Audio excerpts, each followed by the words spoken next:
जैसा कि आप सभी जानते हैं कि विभिन्न प्रतियोगी परीक्षाओं में संख्या और उसके आधार से संबंधित प्रश्न जरूर आते हैं।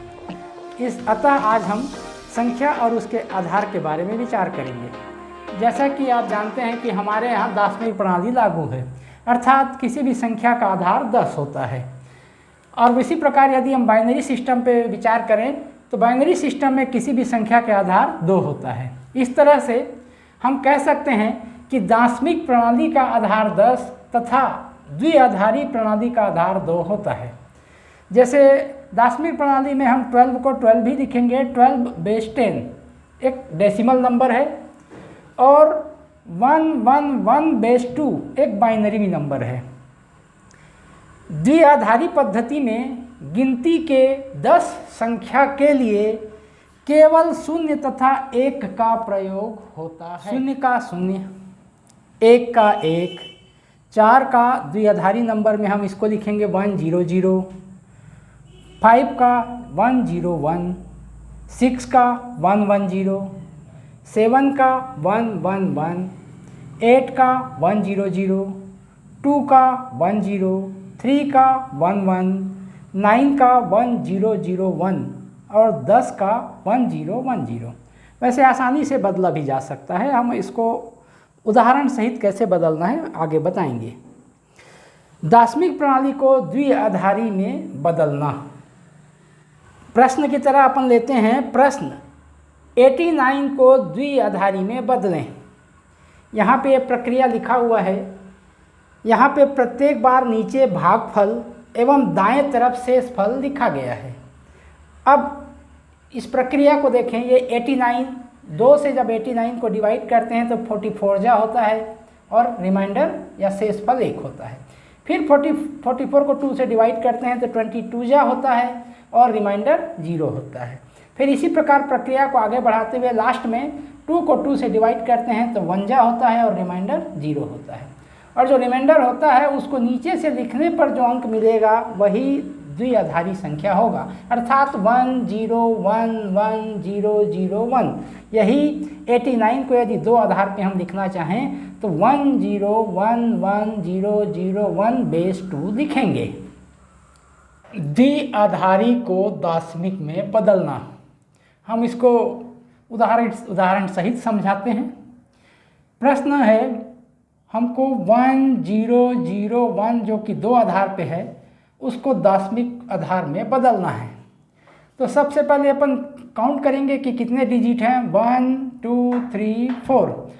4 से 1 कम करके, अर्थात यहाँ 1 इंटू 2 का पावर 3, 4 से 1 कम लेना है। तो 1 इंटू 2 का पावर 3 प्लस 0 इंटू 2 का पावर 2, फिर 0 है तो प्लस 0 इंटू 2 का पावर 1, फिर प्लस 1 इंटू 2 का पावर 0, अर्थात 8 प्लस 0 प्लस 0 प्लस 1 इक्वल 9, जो कि 10 आधार पे है। क्वेश्चन नंबर 2 लेते हैं अपन।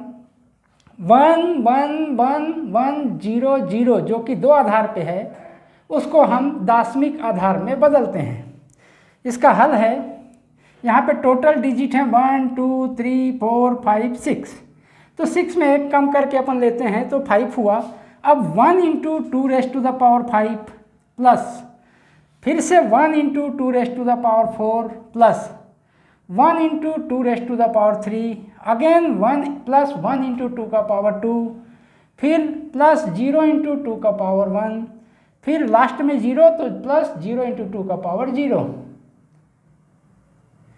इसको सॉल्व करने पर हमको मिलता है 32 plus 16 plus 8 plus 4 plus 0 plus 0।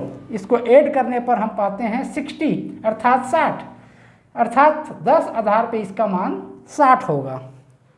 अब द्विआधारी पद्धति में 2 संख्याओं को हम कैसे जोड़ेंगे इसको उदाहरण सहित समझते हैं।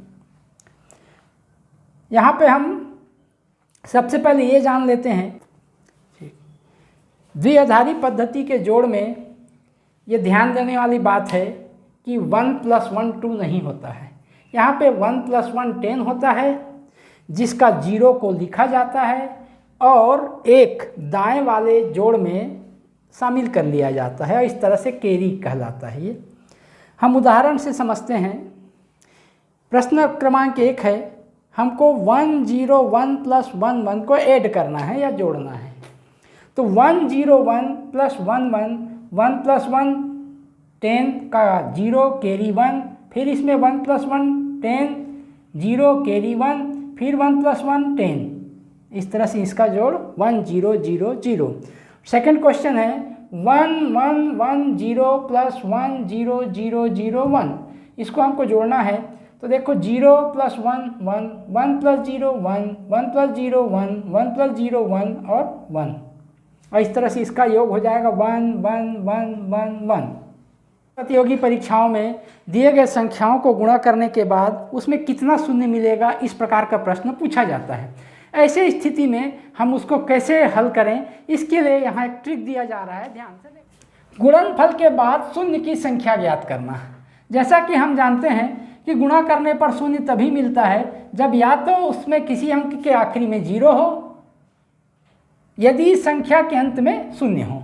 दूसरा है या फिर यदि 5 या 5 के गुणज को किसी सम संख्या से गुणा किया जाए। इन दोनों कंडीशन में ही हमको 0 मिलता है। अतः दिए गए संख्याओं को हमको 5 का पावर n इंटू 2 का पावर m के फॉर्म में लिख लेना है, और लिखने के बाद ये देखना है कि इसमें कौन छोटा है, n और m में कौन छोटा है। यदि m छोटा है n से तो गुणनफल जो मिलेगा उसमें शून्य की संख्या m होगा, और यदि n छोटा है m से तो गुणनफल में जो मिलेगा उसमें शून्य की संख्या n होगा। एक उदाहरण से इसको समझते हैं। उदाहरण है यहाँ पे 12 गुणित 18 गुणित 15 गुणित 40 गुणित 25 गुणित 16 गुणित 55 गुणित 105। अब इसको जब गुणा करेंगे तो इसमें कितने जीरो होंगे ये हमको बताना है। तो दिए गए संख्याओं को हमको 2 के घात और 5 के घात के रूप में लिखना जरूरी है। तो 12 को हम लिख सकते हैं 4 इंटू 3 अर्थात 2 का पावर 2 इंटू 3। 18 को लिख सकते हैं 2 इंटू 9। 40 को लिख सकते हैं 15 को लिख सकते हैं 5 इंटू 3, और इसी प्रकार इन सबको हम फैक्टर के रूप में लिख लेते हैं। लेकिन हमको घात सिर्फ 2 और 5 के घात से ही मतलब है, अर्थात घात के रूप में सिर्फ 2 और 5 को ही लिखें। अब उसके बाद हम जब हल करते हैं इसको तो बेस सेम होने पर 2 के जितने भी पावर हैं उसको ऐड करने पर हमको 10 मिल रहा है, और सेम बेस 5 के जितने भी पावर हैं उनको ऐड करने पर हमको 6 मिल रहा है। बाकी के क्या क्या अंक मिलते हैं उसमें यहाँ पे कोई मतलब नहीं है, इसका कोई अर्थ नहीं है, बेकार है। अब यहाँ पे हम देख रहे हैं कि 2 गुणित 2 का घात 10 गुणित 5 का घात 6 मिल रहा है, और इधर और भी संख्या होंगे लेकिन उनको ध्यान नहीं देना है। अब यहाँ 6 जो है वो 10 से छोटा है, अर्थात यदि हम इन संख्याओं को गुणा करेंगे तो हमको इसमें 6 जीरो प्राप्त होंगे। ऐसा इसलिए है क्योंकि 5 को हम 5 इंटू 5 इंटू 5 इंटू 5 6 टाइम लिखें, और इस 10 2 में से 6 2 लेके पारी पारी एक 2 से इंटू करेंगे तो 10 इंटू 10 इंटू 10 इंटू 10 6 टाइम मिलेगा, अर्थात इनको मल्टीप्लाई करने पर 6 जीरो मिलेंगे। इस तरह से हम समझ सकते हैं कि इन संख्याओं को गुणा करने पर जो गुणनफल मिलेगा उसमें कितने जीरो मिलेंगे हम निकाल सकते हैं। यहाँ पे हमको 6 जीरो प्राप्त हो रहा है, यही इसका आंसर है।